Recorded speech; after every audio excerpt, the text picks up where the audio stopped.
and welcome to Business Line. If you haven't started thinking of Christmas presents yet, hurry up, the clock is ticking. Investors have their own wish lists for Santa. The letters go to the world's two most powerful financial regulators, the European Central Bank and the US Federal Reserve. This year, December is very important for these two central banks, as during this month they decide on their monetary policy. The ECB has already made up its mind, though its decision was unexpected and even disappointing. A cut in a key interest rate while others remain unchanged, an extension of quantitative easing in the form of asset purchases and a call on Eurozone countries to do more.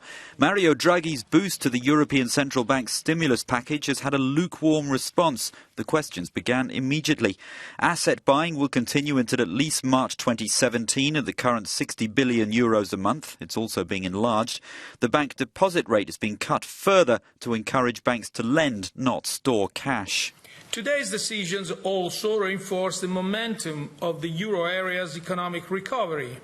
The Governing Council will closely monitor the evolution in the outlook of price stability and, if warranted, is willing and able to act by using all the instruments available within its mandate in order to maintain an appropriate degree of monetary accommodation. Investors were disappointed. They'd anticipated a 25% increase in asset buys, some a bolder deposit rate cut.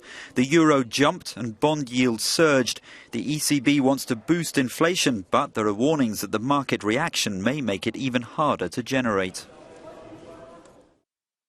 After the ECB's meeting in October, its president, Mario Draghi, said the regulator was willing and able to act by using all the instruments available within its mandate. So what were the options the Governing Council had on the table? The main refinancing rate, that's the price the banks pay to borrow funds from the ECB, has already been almost at zero, 0.05%, so no change here. What was left? After Draghi's promises, the markets wanted to see an increase in the size of the ECB's asset purchase program. But the regulator kept much of its powder dry, using two other tools. They both extended the stimulus, so-called quantitative easing, and cut its deposit rate deeper into negative territory.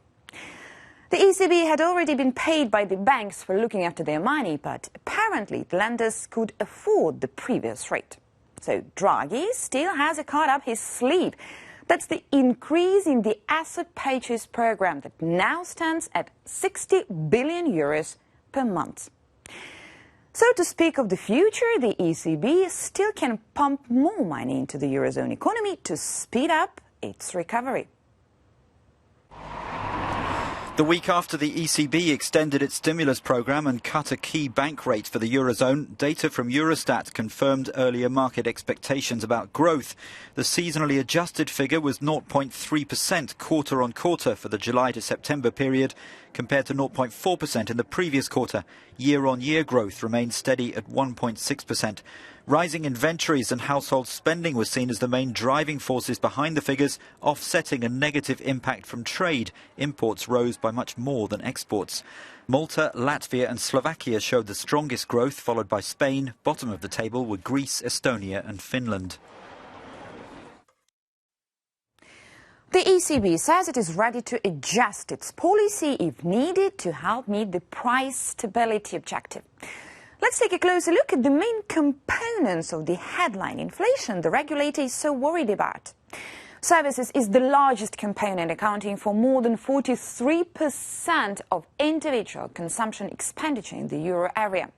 It is followed by non-energy industrial goods, food, alcohol and tobacco, and energy.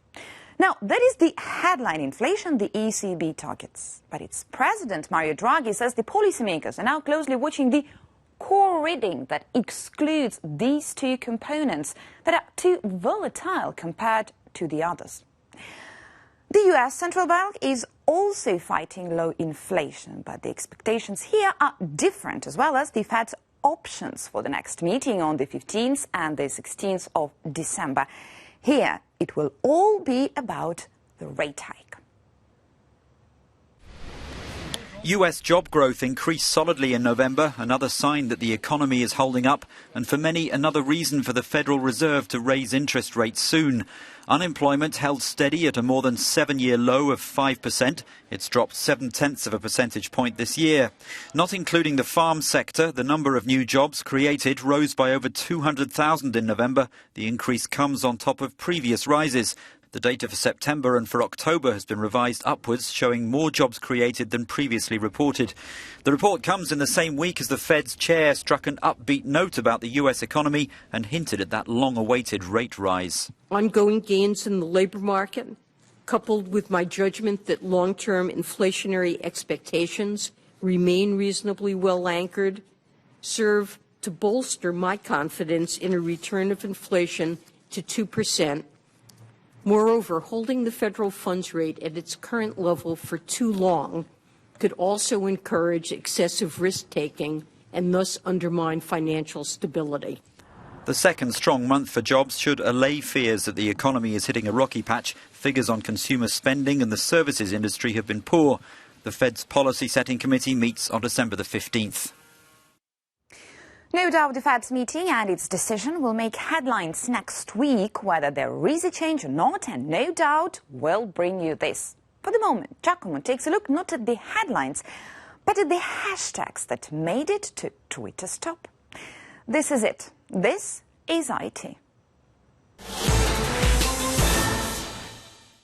As the new year approaches, Twitter decided to take a look back at 2015 to see what were the most defining moments.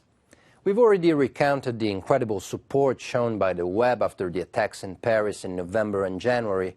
But besides hashtags like Pray for Paris and Je suis Charlie, we saw the users' collective mind rise up to many challenges. Like the birth of the movement Black Lives Matter in the US after many episodes of police brutality against African Americans, or the solidarity expressed through the hashtag Refugees Welcome as thousands of people seek asylum in Europe. Don't get me wrong, Twitter is not just about politics. It's where you join a viral discussion over whether a dress is black and blue or white and gold. Or it can serve as mailbox where a space probe sends Earth a close-up photo of Pluto. Sometimes serious and trivial can mix, like in the case of Texas student Ahmed Mohamed, who was arrested after his homemade clock was mistaken for a bomb. In a few hours, the hashtag #IStandWithAhmed ignited a conversation with more than 370,000 tweets, including one from President Obama, who finally landed on the platform. Now, he might be the leader of the free world, but on Twitter, he's got competition. His record for amassing 1 million followers in the shortest time was broken by @Caitlyn Jenner, and his most popular post about the Supreme Court's decision on gay marriage was surpassed by 3 tweets from One Direction members. That was it. That was IT. That was it for now. Thank you for watching, and we'll see you next week.